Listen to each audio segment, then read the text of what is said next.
Hello students, in this video we will discuss one question from social science class 9 Seva. And the question is discuss the differences between the parliamentary form of government and presidential form of government. But this discussion will be made in Hindi.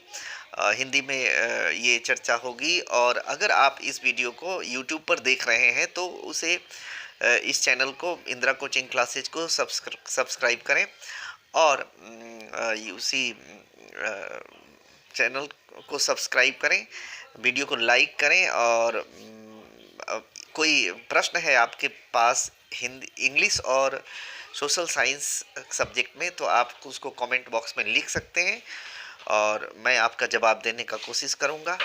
तो पहला जो अंतर है, पहली जो बात है, संसद पार्लियामेंट्री फॉर्म ऑफ गवर्नमेंट को संसदीय प्रणाली कहते हैं हिंदी में, और प्रेसिडेंशियल फॉर्म ऑफ गवर्नमेंट को हम कहते हैं अध्यक्षात्मक प्रणाली। तो ये आप दोनों में डिफरेंस, पहले नाम का जो हिंदी में होगा वो संसदीय प्रणाली और अध्यक्षात्मक प्रणाली। तो संसदीय प्रणाली के सरकार में दो राष्ट्राध्यक्ष होते हैं, एक नॉमिनल हेड होते हैं और एक नाम के प्रमुख होते हैं, और एक प्रशासन के प्रमुख होते हैं, एडमिनिस्ट्रेटिव हेड होते हैं। प्राइम मिनिस्टर रियल हेड होते हैं और प्रेसिडेंट नॉमिनल हेड होते हैं या कॉन्स्टिट्यूशनल संवैधानिक प्रमुख होते हैं। ये यूनिटरी फॉर्म ऑफ, ये क्या बोलते हैं, पार्लियामेंट्री फॉर्म ऑफ गवर्नमेंट में होता है। लेकिन अध्यक्षात्मक यानी कि प्रेसिडेंशियल फॉर्म ऑफ गवर्नमेंट में एक ही हेड होता है जो हेड ऑफ द स्टेट भी होता है, माने राज्य का प्रमुख भी होता है और शासन का प्रमुख भी होता है। ये एक फ़र्क है। दूसरा फ़र्क है कि संसदीय प्रणाली में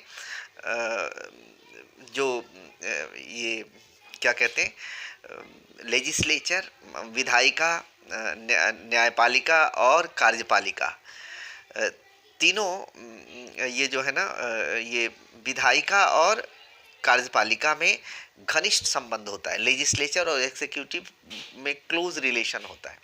लेकिन यहाँ पर संसदीय ये अध्यक्षात्मक प्रणाली में यानी कि प्रेसिडेंशियल फॉर्म ऑफ गवर्नमेंट में विधायिका और न्यायपालिका इंडिपेंडेंट होते हैं, उसमें कोई माने क्लोज रिलेशन नहीं होता। तीसरा जो अंतर है दोनों में, संसदीय प्रणाली में विधायिका के सदस्य ही कार्यपालिका के सदस्य हो सकते हैं, यानी कि एमपी एमएलए ही मंत्री बन सकते हैं। ये इसका मतलब है, यानी कि जो एमपी और एमएलए होंगे वही काउंसिल ऑफ मिनिस्टर के मंत्री परिषद के सदस्य होंगे। लेकिन अध्यक्षात्मक प्रणाली में ये जो विधायिका के सदस्य ये कार्यपालिका के सदस्य होंगे, यानी कि legislature, member of legislature will become the member of council of minister. ऐसा नहीं है, वो इसकी ज़रूरत नहीं है। तो यहाँ पर कौन मिनिस्टर होंगे, तो यहाँ पर जो क्लोज रिलेशन में होते हैं, जो अच्छे लोग होते हैं, उसको प्रेसिडेंट अपने मिनिस्ट्री में लेता है। ये एक अंतर है। अगला अंतर ये है कि हम पार्लियामेंट्री फॉर्म ऑफ गवर्नमेंट में यानी कि संसदीय प्रणाली के जो काउंसिल ऑफ मिनिस्टर की कार्यपालिका के सदस्य होते हैं उसको हम मिनिस्टर कहते हैं, मंत्री कहते हैं। और ये अध्यक्षात्मक प्रणाली में प्रेसिडेंशियल फॉर्म ऑफ गवर्नमेंट में हम उन्हें मंत्री नहीं कहते। काउंसिल ऑफ मिनिस्टर के जो मेंबर होते हैं वो मंत्री नहीं होते, वो सचिव होते हैं, सेक्रेटरी होते हैं। दूसरा एक और है कि ये काउंसिल ऑफ मिनिस्टर के जो सदस्य होते हैं संसदीय प्रणाली में वो कलीग्स होते हैं, वो सहकर्मी होते हैं प्रधानमंत्री के। लेकिन प्रेसिडेंशियल फॉर्म ऑफ गवर्नमेंट में जो काउंसिल ऑफ मिनिस्टर के सदस्य होते हैं वो सहकर्मी नहीं होते, वो राष्ट्राध्यक्ष के यानी कि प्रेसिडेंट के एम्प्लॉयज़ होते हैं, उनके यहाँ नौकरी करते हैं। ये एक अंतर है। दूसरा है इनका जो स्टेटस है, पार्लियामेंट्री फॉर्म ऑफ संसदीय प्रणाली में जो मंत्री का स्टेटस है वो क्या है, उनका जो स्टेटस है वो माने ये प्रधानमंत्री और उनमें सहकर्मी का भाव है और उनकी बातों को माना जाता है। लेकिन अध्यक्षात्मक प्रणाली में जो मंत्री परिषद होती है, काउंसिल ऑफ मिनिस्टर, यानी कि जो इम्प्लॉइज होते हैं प्रेसिडेंट के अंदर, वो एक एडवाइजरी स्टेटस होता है। वहाँ पर एडवाइजरी, पार्लियामेंट्री में एडवाइजरी स्टेटस नहीं होता, लेकिन यहाँ पर एडवाइजरी स्टेटस होता है। एक अंतर है। दूसरा अंतर ये है कि संसदीय प्रणाली में जो ये क्या कहते हैं कि जो सरकार बनती है, काउंसिल ऑफ मिनिस्टर बनती है, उसका कोई फिक्स टर्म नहीं होता। उसको माने पूरे अवधि तक वो सरकार चल भी सकती है, नहीं भी चल सकती है। अगर लेजिस्लेचर चाहे तो नो कॉन्फिडेंस मोशन, अविश्वास प्रस्ताव लाके उस सरकार को गिरा सकती है। लेकिन ऐसी बात प्रेसिडेंशियल फॉर्म ऑफ गवर्नमेंट में नहीं होती।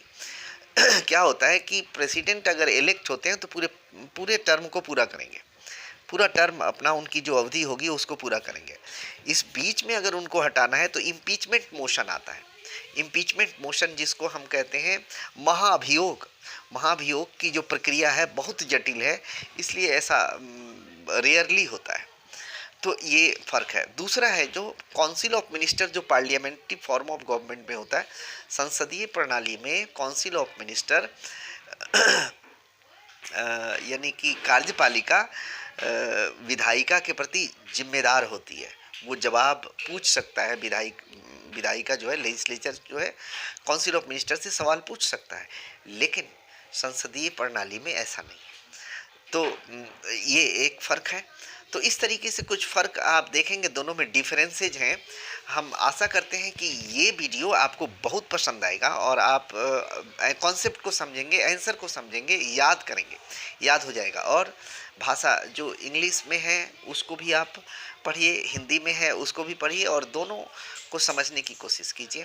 Thank you. हम समझते हैं आपको ये वीडियो अच्छा लगेगा। Have a nice time.